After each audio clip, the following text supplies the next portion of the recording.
What's up, folks? I am Amy from Amy Lawless Design, and I am kicking off the new year. Yes, I realize it's like a month into the new year, but for some of us, it still feels like the new year, right? Like it's still January. And I wanted to do a quick, what in the fuck is even going on video. Um, so most of you know me from the quilting industry. I write quilt patterns. I'm also working on fabric collections and books right now in the craft industry. And, as hard as this is to admit, that's not all I want to do. And I've kind of struggled with starting my year. So normally in the weird space between Christmas and New Year's, I plan everything for my whole year, what projects I want to do. I set up my accounting. I reflect on the previous year and like what worked and what didn't. And then I go into the new year kind of like ready to go. And this year, I could not bring myself to do that, which is really strange. Like I'm a Capricorn, that's like prime Capricorn energy time to okay, the fun of Christmas is over. Let's get serious. Let's start. My glasses look weird on my head. Let's start getting ready for the next thing. And I just couldn't bring myself to do it. And to be honest, I still don't know why. So there's parts of my business and my life that I like more than others. There's parts of my business and my life that I find really draining. And so in my intuitive word of the year journaling stuff that I do during that no man's land, I had this really big intuitive moment that this is a year for me to transform and trust. And I'm like, come on, I don't need to transform. I'm fine. I'm good. And trust, what even is that? Like I'm an oldest kid with trauma, you know. Trust does not come naturally. It does not come easily. Um, and honestly, I can't deal with being vulnerable because people let you down, you know. But I was like, okay, we're gonna go with the flow on this. And then we get into the new year and I'm like, okay, transform and trust, transform and trust. And part of that for me was physically, right? Because after so many years of having autoimmunity, I've got mast cell activation syndrome, PMDD, and POTS. So physically, mentally, emotionally, I'm kind of a wreck. But I've got a lot of it under control now, like with herbs and lifestyle and stuff like that. So I'm like physically, the transformation that comes easy to me. Like I know some people struggle with New Year's resolutions and getting healthier and all that sort of thing. But a healthy lifestyle is something that it comes naturally to me. I crave it. So being physically healthy enough to get back into that space is really it feels good for me. It's a blessing. It's something that I've missed when I couldn't do it. But then the other part of the transformation, I'm like, what else am I supposed to be transforming? Because I feel like that's not it. And then I find myself, mind you, my family's busy right now. Like we have a kid who's an athlete and we're traveling a lot and it's just like we're gone all the time. So it's a lot. Like life is a lot. And then business wise, I'm running this no spend quilt challenge, which was really the sign up process for that was really fun and exciting. And now that I'm doing it, people are like, whatever, who cares? Um, it's January. None of us are interested in buying fabric anyway. We're all spent out from Christmas. And part of that's deflating me. And that's my own mental issue that I have, like a mental block that I have. Like if other people aren't as excited about my work as I am, I'm like, well, um, but the thing is, I'm enjoying it. I'm enjoying what I'm doing. I'm enjoying the lessons I'm learning. And I don't think I'm doing a good enough job of presenting that to like my audience, my customers, my subscribers. Um, so people are like, yeah, and we're all making pretty things and we're all not spending right now, so who cares? Um, but beyond that, beyond doing the no spend challenge, I have not been able to bring myself to do content for my creative business. And I've got all these things going on. I've got all these behind the scenes contracts I'm working on that I'm stoked about. I am freaking stoked. My entire life I've wanted to be a designer. I wanted to be a clothing designer when I was a kid. I would sit and look over the JCPenney catalogs because that was the epitome of high fashion when you grow up poor in the South. And I would be like, oh my gosh, when I'm a grown up, I'm gonna design all these cool things. Like I'm gonna design clothes and bedding and curtains and rugs and whatever. And then I got to like my teenage years, and I was like, ooh, fashion's still kind of cool. Really weird. I've never been a fashion person. Like clearly I wear athletic clothes 99% of the time. Um, but when I was a teenager, I wanted to be a fashion designer, and I got in trouble for that. Because my parents said that the only reason that you have to draw the female form is because you're a lesbian. I'm not a lesbian, mostly,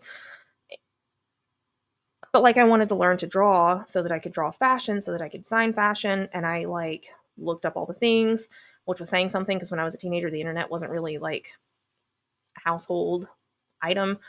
So I like mail ordered off to design colleges to figure out which one I could like potentially afford or get like a scholarship to.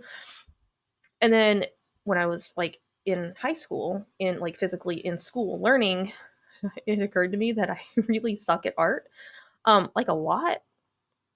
And my teachers were even like, "Look, you have to do something so that we don't fail you, so that you can graduate." Like I was in honors and AP everything, and then like barely eking out a passing grade in art. And I was like, "Oh, maybe I'm bad at art. Um, maybe I'm a lesbian. Maybe I'm a lesbian that's bad at art who thinks she wants to be a designer, and that's a terrible dream." And then I grew up to be a straight lady that still wants to be a designer. Um, but now I have the resources, right, to learn. So I've learned art, I've learned design, I've learned, graphic design. So now I'm taking the things I've learned from quilt design and using those same programs to do my fabric design. My cats are trying to get in. Um, and like so like I'm building this dream. Like my dream career is coming together, my audience is growing. Um, even more so than that, like I'm connecting with people, but it's not what I want. Like there's some part of me that's like it needs to be something bigger, it needs to be something deeper, it needs to be something that helps people beyond like the surface level of like here's a pretty bundle of fabrics and a pattern, go make something cute. Um, and I don't know if it's because quilting for me is like part of my spiritual practice and my creative practice, like it's all together, right? Um, and I feel like I'm not expressing that enough in my content. And when I do try to express it, people are just like, yeah, okay, um, and then I also went after I got over being a bad artist slash lesbian and went to college for business. So my degree is in international trade law. No, I am not a lawyer. I've never been a lawyer. Um, so like business was I love the study of law. Like it's so interesting to me. In business law and trade law, like like please let me run your multinational company. Like I'm so good at stuff like that. But it also story time. My last semester in business school, I had an economics professor. I was taking master's level economics class, and his name was Dr. Price. And I'm like, wow, this really is the job for you. You're an economist with the name Price. Um, so I was reading, and this has an endpoint. I promise I'm only getting a little sidetracked. I was reading these like studies in my book, and there's these formulas, right, that kind of govern our economy, like supply, demand, pricing. Um, we all know, like we all feel the effects of the things that happen in the world, like disasters and COVID and political administrations and things affect the cost of living, um, and like interest rates and housing, and we feel it like as regular people that are not super rich or economists or whatever. But to learn the formulas that govern these things, and then to realize that 99% of the people that govern our country, our economy, the global economy, they also know these formulas, right? Like it's basic. If you've been to business school, you've learned this stuff. And I realized, like, as I was working through, my schoolwork, that it doesn't matter what political party you're part of, they're fucking you.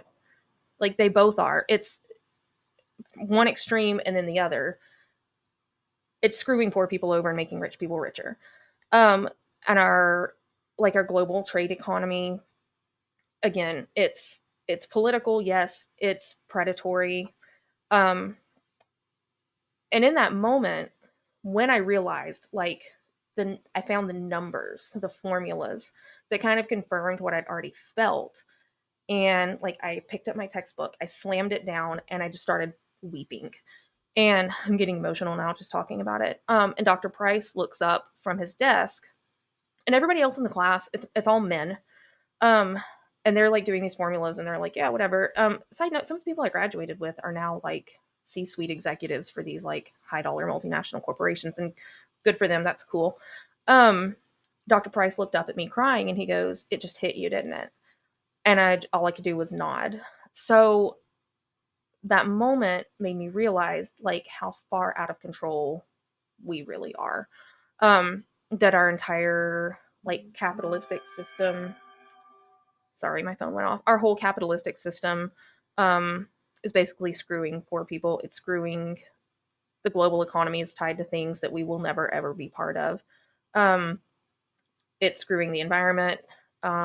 It's screwing people in other countries, and I didn't want to be part of it. So after I graduated, and I did graduate because like at that point, I don't like open loops in my brain, right? Like it's a some people say it's an ADHD thing. I think it's just a human thing. We don't like open loops. Um, like I've come this far, I might as well finish my degree. So I did, and then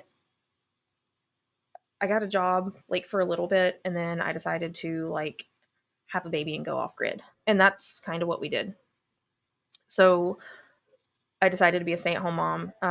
I didn't want my kids in the public school system because the public school system just basically trains robots to be part of this global economy that fucks poor people. Um, and I knew there had to be a better way. So my lips are really dry. Winter problems.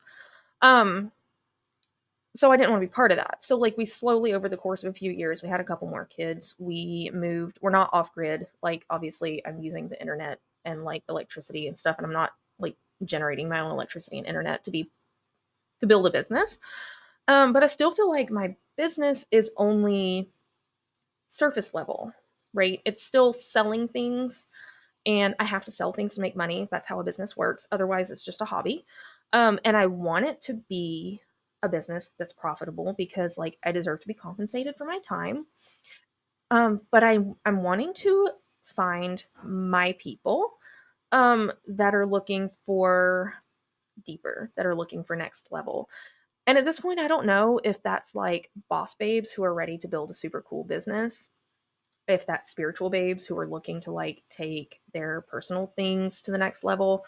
I also went back in 2021 and got a degree in nutrition because I had so many physical health problems that I managed to like reverse naturally. So I'm like, is that the next thing? Is like helping people in the holistic healthcare space? But it's such a hot button issue that I feel like everybody and their dog is a holistic nutrition coach because like you can get online and get certified for like 500 bucks, right? And then everybody and their aunt is a spiritual coach because again, like there's no barrier to entry. So everybody who's had a spiritual awakening can be a spiritual coach. That's not a bad thing. Like for every person who wakes up to what we're putting in our bodies, which again goes right back to like the global economy and like how they're fucking us, because poor people can't afford food that hasn't been like completely screwed over by chemicals. So for every person who wakes up and brings content to the forefront of social media, et cetera, to teach people how to take better care of their bodies, better care of their minds, better care of their spirits, business coaches that teach women how to grow businesses so that they can be financially independent. All of those things go into as an economy, not as an economy, as a society, making us better, right? And most of them are targeted to women. And like part of me is really kind of irritated about that. I'm like, there's nobody teaching men how to be spiritual coaches. Men just wake up and do the damn thing. Like there's nobody teaching men how to build creative businesses because men just do whatever the fuck they want because they're men. So I'm like, for a long time, like I wanted to build a beautiful business, like teaching women all the things that I've learned over time. The graphic design, the business stuff that I learned some in business school, some from graphic design, the nutrition stuff, the spiritual stuff.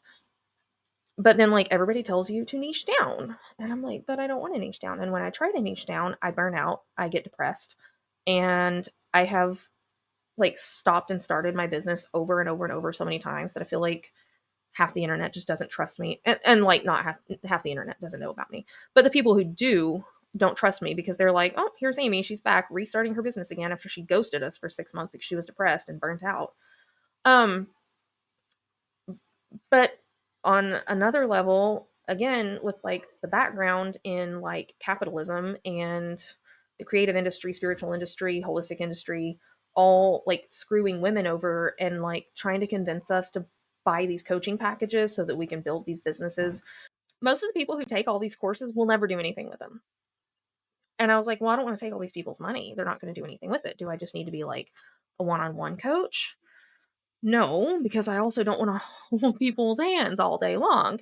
Um, so I feel like there's something shifting where, oh my gosh, my hair is, y'all, winter is winter is hard on my body. Um, there's so much that's shifting like within me and like that's coming out as something really beautiful and something really well rounded and something that's like, yes, this is it. Because I do believe that you can have a business that to some degree or a large degree feeds your soul, right? Like I did not start doing what I'm doing so that it can suck the fucking life out of me and make me hate the craft that I fell so madly in love with. Um, and when I try to push too hard and do too much content in the creative industry, it gets to the point where I'm not happy with it. And then again we go back to like I close my business. Um so the next level, the next thing, the next iteration, um I don't know. It's going to be a combination of all of those. But first I have to figure out like what the funnels look like for that. I have to figure out how to build that out where I can contribute to two or three different niches, which niching is whatever. It's a word. Um it's not my favorite word because, I think we're whole people, not niches. Um and honestly, okay, another side note. So part of the reason people tell you to niche is because algorithms trust you more if you consistently put out content on the same keywords. So Instagram will push your content to your people first, and then based on their reaction to it, they will push it to more people that are like your people. That's how things go viral. Like if your people like it and they push it to a bunch more people like your people, like here's your people, right? Your little circle of people right here. So if your little circle of people like your content, Instagram will push it to their friends and other people with similar interests. And then if those people are like, "Oh yeah, this is cool," they'll push it to more people with similar interests and their friends. And like they'll keep pushing it more and more out until it reaches a point where people are like, they're not my thing. So that's how you go viral is if you create a piece of content that they keep pushing and pushing and pushing, and people, no matter the niche, because like if I put out content for quilting, then it like goes viral in the whole creative community. Now you've got like knitters and crocheters and painters and stay-at-home moms that like to do crafts and all that stuff are all liking my content, and then it gets bigger and bigger. So like the idea of niching means that every time you make content and they show it to your little audience and they like it, Instagram likes that. And then they'll show it to more people, like in your same little area of expertise. Um, and I'm not trying to go viral. I don't care about going viral. Realistically, I've seen the detriment that happens when people go viral and then don't know what to do with it. And I don't want to be that person because realistically, right now, I don't have the capacity to deal with an influx of customers. I don't want to go viral.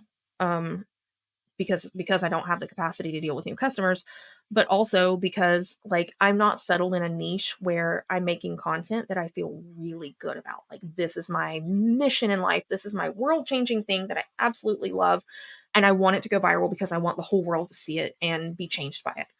Um so that's my goal going forward is to make the kind of content that makes me feel like, oh my god, yes, this is it. This is the thing that I want to share with the world. This is how I make the world a better place. But I also want to stay in the quilting industry because I like making pretty things. So it's this conundrum of like, do I stay really small in the industry that I love? And like, I'm finally, after this is my fourth year in business. I started in 21, 22, the end of 21. So it's third year in business. I finally saw like a solid and like steady income from it. And it didn't come from the places I thought it would. So it was really shocking, like where the money was coming from. Um, so I'm like, I can stick with it at this point and like keep expanding these handful of things that are making me a profit. And there are days when I'm like, yeah, I could totally do this for the rest of my life. And then there are days when I'm like, if I have to do this for the rest of my life, I will wither up and die because it's sucking the life out of me. And I want to do more. And I have the bigger mission than just making pretty things out of fabrics, which obviously I love. Um, but it's a weird industry because people within the quilting industry don't really ever expand into other things. Like they'll expand into surface design for fabric collections, which by the way, fabric collections don't pay like you think your favorite fabric designers are making a full-time living from their fabrics. They are not. You think people who write quilting books are making a full-time living from their books. They are not. Um, it's a good supplemental income. Those things pay enough to, for the most part, to justify the work that goes into them, but they are not a full-time income by any stretch of the imagination.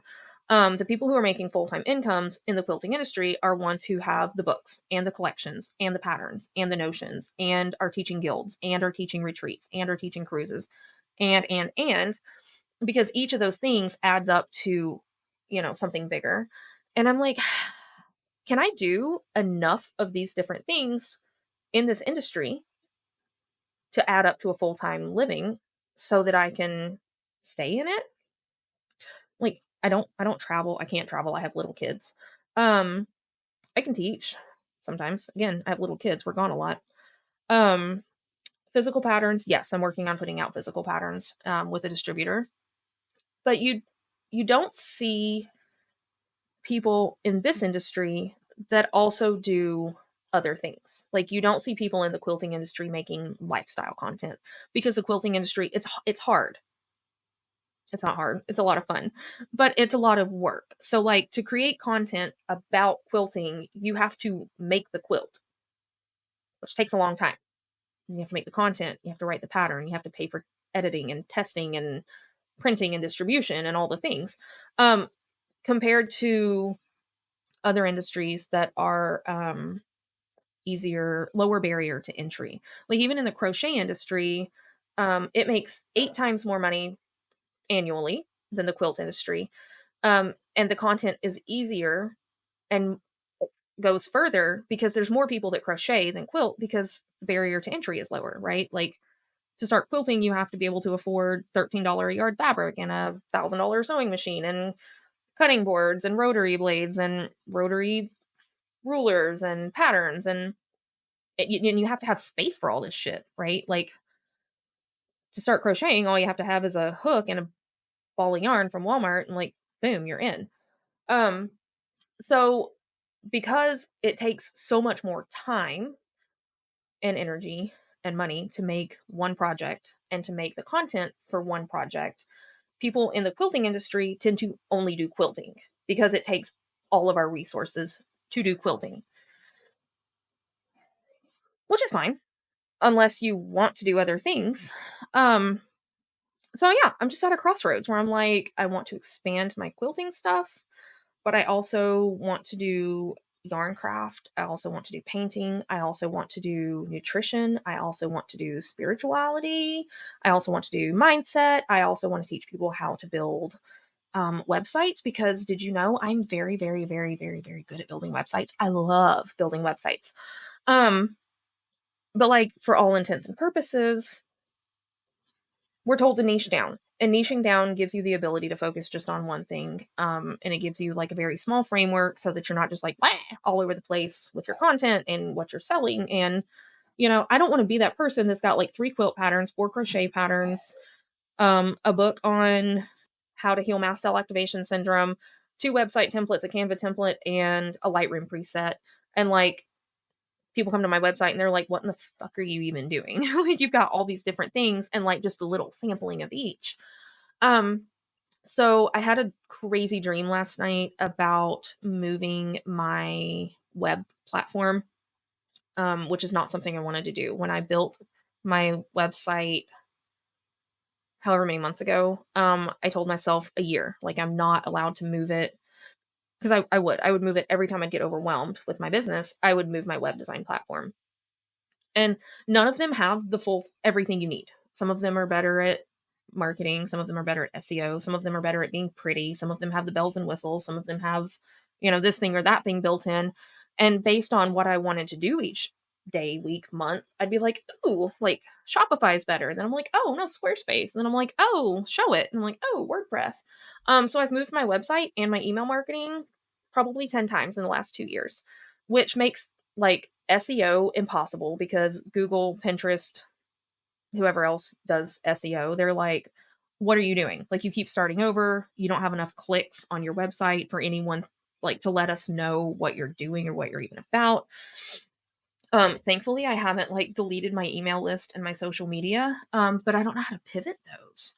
Like, I don't know the people who are following me for just quilt patterns, will they keep following me for the other things? Will new people start following me, or will I just lose a bunch of people that I currently have and then I've got nobody? Um, do I care? Is YouTube better than Instagram for what I'm trying to do? Is podcasting better than Instagram or YouTube for what I don't know. Um, but my third, I don't want to say word because it's a bunch of words for 2025. So I had trust and transformation were my first two.